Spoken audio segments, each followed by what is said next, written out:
और सम्मान पहले किसी को दें, बाद में पाने की उम्मीद करें। शिक्षाप्रद कहानी। रति जी जब रोटी बना रही थी कि तभी किसी ने दरवाजे की बेल बजाई।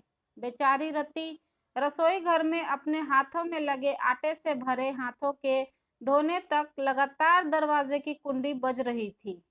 वह लगातार बोल रही थी, थोड़ा रुको, मैं आ रही हूँ। अब इस उम्र में वह भागकर दरवाजा खोलने भी नहीं जा सकती थी। जैसे ही उसने दरवाजा खोला और सामने देखा तो उसकी बेटी प्रीति दरवाजे के बाहर खड़ी थी।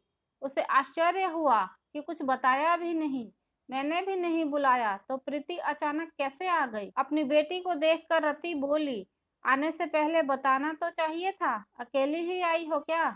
जमाई जी और बच्चे कहाँ हैं? रति ने एक साथ कई सारे सवाल किए।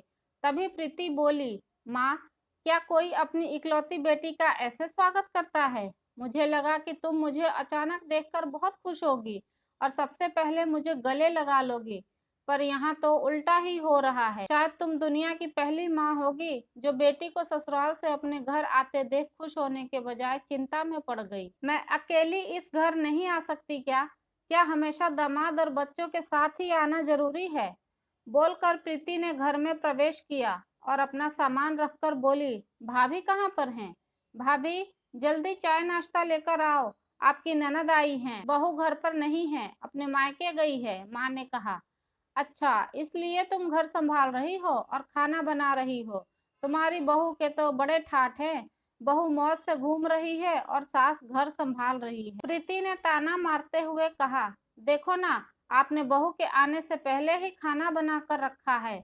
उसे घर आकर कुछ काम भी करने की जरूरत ही नहीं पड़ेगी। बड़े नसीब लेकर आई है आपकी बहू। और एक मैं, जिसे उसकी सास कभी एक गिलास पानी भी नहीं पूछती। बेटा, प्यार और सम्मान ऐसी चीज है जिसे हम पहले किसी को देते हैं, फिर उससे अपेक्षा रखते हैं कि वह भी हमें वैसा ही वापस दे। माँ ने आगे कहा, हर एक लड़की को अपने ससुराल में जगह बनानी पड़ती है, वहाँ आसानी से कुछ भी नहीं मिलता। तुम अपनी सास से एक गिलास पानी की अपेक्षा करती हो? तुम तो उनकी बहू हो, फिर भी तुमने कभी उन्हें एक गिलास पानी दिया है क्या? तुम शादी के बाद ससुराल में रही ही कितने दिन? जब तुम्हारे मन को लगा तब अपनी बैग भरी और सीधा मायके आ जाती हो। मायका और ससुराल एक ही शहर में है, इसका मतलब ये नहीं होता है कि तुम जब चाहो तब मायके आ जाओ और जितना चाहो उतने दिन रहकर वापस ससुराल चली जाओ। मायके में भी बेटी को मान सम्मान तभी मिलता है जब बेटी ससुराल का मान सम्मान रखकर मायके में कुछ दिनों के लिए आती है। ऐसे हर रोज बिन बुलाए, बिना किसी कारण के कोई बेटी मायके आती है तो उसको कोई पूछता भी नहीं। तुम मेरी बहू को बोलती हो ना, तुम तो मेरी बहू की बराबरी ही मत करो। वह कभी भी बिना बुलाए अपने मायके नहीं जाती है, और गई भी तो वहां की किसी भी बात में वह कुछ नहीं बोलती। जब वह घर में रहती है तब मुझे घर के कोई भी काम को हाथ लगाने नहीं देती। अभी तो मैं मेरी इच्छा से घर के काम कर रही हूँ, वो मुझे काम करने को कहकर नहीं गई है। अपनी बेटी को माँ से अच्छा कौन समझ सकता है? मुझे तुम्हारा स्वभाव अच्छी तरह पता है। तुम्हारे ससुराल में सब लोग अच्छे हैं, तुम ही उनके साथ मिलजुल कर रहना नहीं चाहते। ससुराल तो ससुराल होता है और मायका मायका होता है। मायके में घर का काम अपनी मर्जी से होता है। ससुराल में सबसे पहले सबका दिल जीतना पड़ता है, सबको अपना बनाना पड़ता है। उसके लिए छोटों से लेकर बड़ों तक सबको प्यार करना पड़ता है। सबकी पसंद नापसंद का ध्यान रखना पड़ता है। सबसे प्यार से बोलकर सबको उनके घर के कामों में मदद करनी पड़ती है। तभी सब लोग घर में आई नई बहू को स्वीकार करते हैं, उसे अपना मानते हैं। तुम जिम्मेदारी लेने के लिए तैयार ही नहीं हो, इसलिए रोज रोज मायके चली आती हो। यहाँ आकर भी वही करती हो। अभी ही देख लो, घर में कदम भी नहीं रखा और भाभी को ऑर्डर देना शुरू कर दिया। भाभी, मेरे लिए चाय नाश्ता लेकर आओ। वह व्यक्ति घर में है या नहीं, वह कैसी है, उसकी तबीयत कैसी है, पूछना भी जरूरी नहीं समझा। घर में आए मेहमान की मेहमान नवाजी होती है, पर उनका बर्ताव सामने के व्यक्ति को पसंद आया तो मेहमान नवाजी ना मांगने पर पूरी होती है। पर तुम्हारा ऐसा बर्ताव मुझे ही पसंद नहीं आता तो तुम्हारे ससुराल के लोगों को कैसे पसंद आएगा? तुम कहती हो ना मेरे बहू के बहुत ठाठ हैं, तो वो बात सही है। उसने हमारा दिल जीत लिया है और हर एक के दिल में खुद की जगह बनाई है।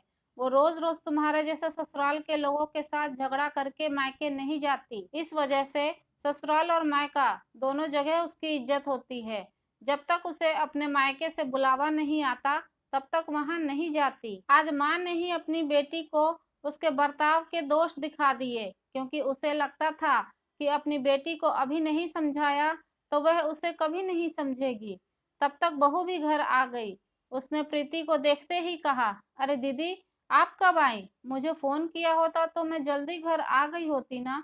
इस पर प्रीति बोली, नहीं नहीं भाभी, मैं वापस जा रही हूँ। अभी ही मेरी सास का फोन आया था, उनके सीने में दर्द हो रहा है, मुझे वापस जाना है, फिर कभी आऊंगी। बोलकर प्रीति अपना सामान लेकर चली गई। उसकी भाभी ने उसे रोकने का प्रयास किया, पर उसकी सास ने ही मना किया और अपनी बहू को बोली, बहू जाने दो उसे, पहले अपना घर संभालने दो, उसके बाद उसे मायके में आने दो। तुम किसी के ना बुलाने पर मायके जाती हो क्या?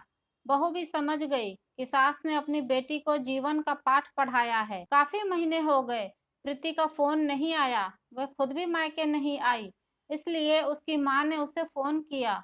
शुरुआत में किसी ने भी फोन नहीं उठाया, फिर थोड़ी देर बाद फोन किया तो फोन उठाया, लेकिन प्रीति ने नहीं, उसकी सास ने। तभी उन्होंने उनकी तबीयत के बारे में पूछा, फिर दोनों की बातें शुरू हुई। तभी बीच में ही प्रीति की सास ने उसकी माँ को धन्यवाद किया। अचानक उनके ऐसे बोलने पर उनको कुछ समझ नहीं आया, इसलिए रति जी ने वापस पूछा, आप और किसी से बात कर रही हो क्या? प्रीति की सास बोली, नहीं तो फिर आप धन्यवाद किसको बोल रही थी? रति जी ने पूछा, आपकी बेटी बहुत समझदारी से बर्ताव कर रही, सभी को अपना बनाने की कोशिश कर रही है। घर में बहुत आनंद का वातावरण बना हुआ है, कोई भी झगड़ा नहीं, मेरा घर जैसे स्वर्ग ही बन गया हो। इसलिए मैं आपको धन्यवाद कर रही हूँ। आपकी बेटी के अच्छे बर्ताव से यह दिन देखने को मिला। पहले हमें उसकी तरफ से कोई भी उम्मीद नहीं थी, पर आपने उसे समझा कर भेजा और उसके स्वभाव में बदलाव आया। आज उसी प्रीति को मायके जाना तो दूर की बात है, फोन पर बात करने के लिए भी उसके पास समय नहीं है, वह अपने गृहस्थी में व्यस्त हो गई है। इस कहानी से मिलने वाली सीख, सभी माताएं अगर अपनी बेटियों को ऐसे ही समझाएं और बेटियों को समझ आ जाए तो किसी भी घर में झगड़ा ही नहीं होगा और कोई भी घर नहीं टूटेगा। कैसी लगी ये कहानी कमेंट करके जरूर बताएं। वीडियो पसंद आई है तो लाइक और शेयर करना ना भूलें। मेरे चैनल पर नए हैं तो सब्सक्राइब जरूर कर ले। कहानी सुनने के लिए आपका धन्यवाद।